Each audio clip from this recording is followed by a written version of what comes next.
We've just had the brand new Apple Wonderless event, and at this event we saw the brand new iPhones, including the new iPhone 15 Pro. But how well does the iPhone 15 Pro stack up against, say, like the iPhone 14 Pro and other iPhone models from previous years? What kind of sort of tech upgrades are we getting? So today I've decided what I'm going to do is I'm going to do you an iPhone 15 Pro versus the iPhone 14 Pro review of specs to let you know what differences that we have this year. And with that, let's get started. So what we have here is we have the iPhone 15 Pro on the left and we have the iPhone 14 Pro on the right. So let's get started. First of all, with the actual iPhone size. So the actual thickness of the iPhone 15 Pro is slightly thicker this year. Mainly this is to do with the battery, as you'll see a bit later on. So it's 8.25 millimeters compared to 7.85 millimeters, but the actual length and width are smaller. So it's now 146.6 millimeters compared to 147.5, and then also 70.6 millimeters compared to 71.5. So overall about 1 millimeter smaller in each direction, apart from the actual thickness. But the weight has also gone down, and this is because of that new titanium that we've got. So it used to be 206 grams, but now we're down to 188 grams, what is far lighter on the iPhone 15 Pro. Then after that, we've actually got the screen resolution. The screens are very similar to what we've got in both of the iPhones here, and the actual resolution here comes in at 2556 by 1179 on both of these models. Then the actual pixels per inch, because of that screen resolution, they're exactly the same. They're 460 pixels per inch on their iPhones this year. There's no changes here whatsoever. Then after this, we've actually got the display refresh rate. We're still pumping out that ProMotion display ever since the iPhone 13 Pro models. So again, what we have here is a 120 Hz refresh rate, and this can go all the way down to 1 Hz and all the way up to 120 Hz on both the models.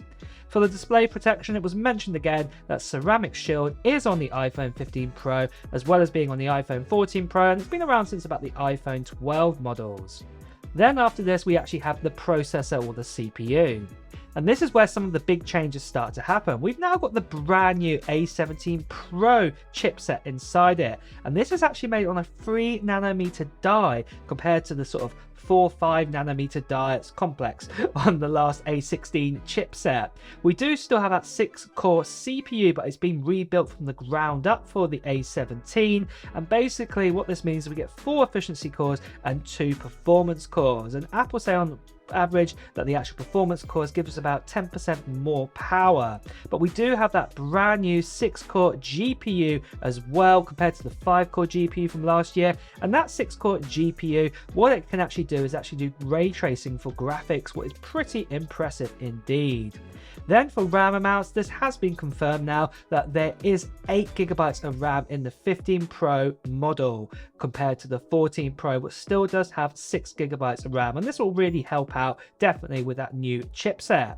Then for storage amounts, the storages are exactly the same as we've had now for a good couple of years. So they start at 128 GB going all the way up to 1 TB in storage for both of these models. Then the battery size, this is where we do see a big gain here. The iPhone 15 Pro actually has an 18% larger battery at 3877 mAh compared to the 3279 mAh.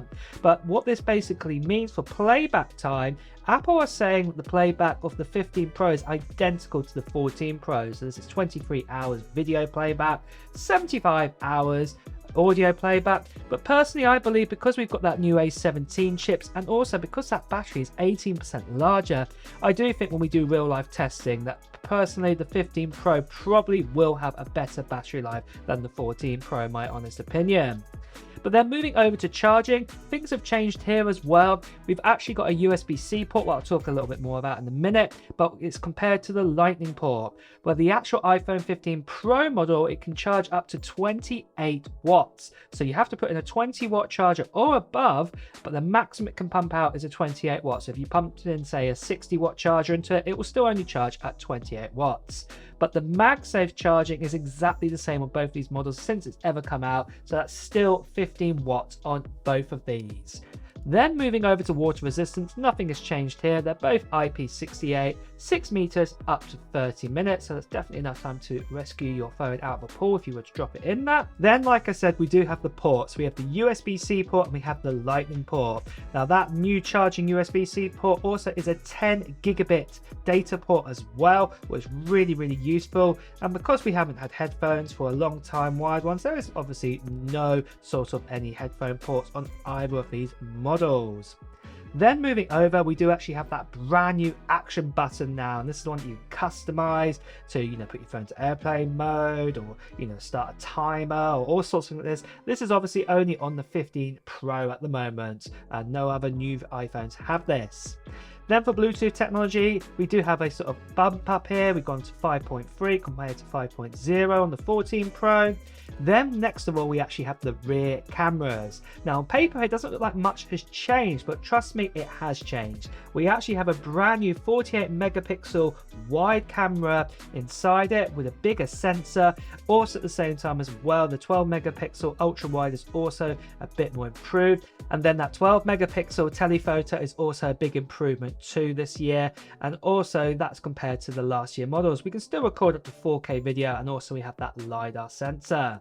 But what this basically means in rear camera features, they are still very similar. So we do actually still have a 15 times digital zoom, quad tone, 3 and 2 times optical zoom, night mode, deep fusion, smart HDR3, Apple Pro RAW, Apple ProRes 60 frames per second for the first time this year compared to just normal 30 frames per second on the normal 14 Pro, and also 60 frames per second cinematic mode too.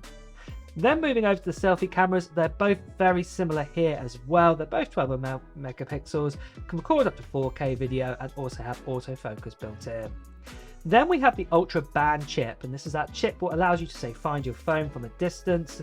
And we have the new version of the U2 chip compared to the U1 chip. The U2 chip works about 3 times the amount, or 3 times the distance compared to the U1 chip. So that's a nice upgrade there. Then after this, we actually have the price, and the shocker this year was that there was no price increase on the iPhone 15 Pro whatsoever. So still that 128 gigabyte model still comes in at $999 US, and it's exactly the same price as the last year's iPhone 14 Pro. So that's really good to hear. Then for colors, it's all changed this year because of that titanium look. So last year we did have the silver, space black, gold and deep purple, but this year we've got brand new colors on that titanium finish, what are black, white, the blue and natural titanium color look. So with that, which iPhone will you be buying? And there we have it, guys. That is all the sort of main sort of spec changes that we have. So it definitely does seem that the iPhone 15 Pro does have quite a few upgrades this year. Obviously, we have that new titanium look, the new chipset, but we also, at the same time as well, got an increased sort of 8 gigabytes of RAM inside, what is pretty cool. And of course, we also have USB-C at the bottom. So the big question is though, guys, will you be upgrading this year, like I said a second ago, or not? I would love to know. So put it down in the comments below. And also at the same time, guys, as well, if you want to hear the latest Apple news, reviews and comparisons like this one, make sure you subscribe to this channel and also hit that notification bell. Until next time, guys, I will see you really soon. Take care. Bye bye.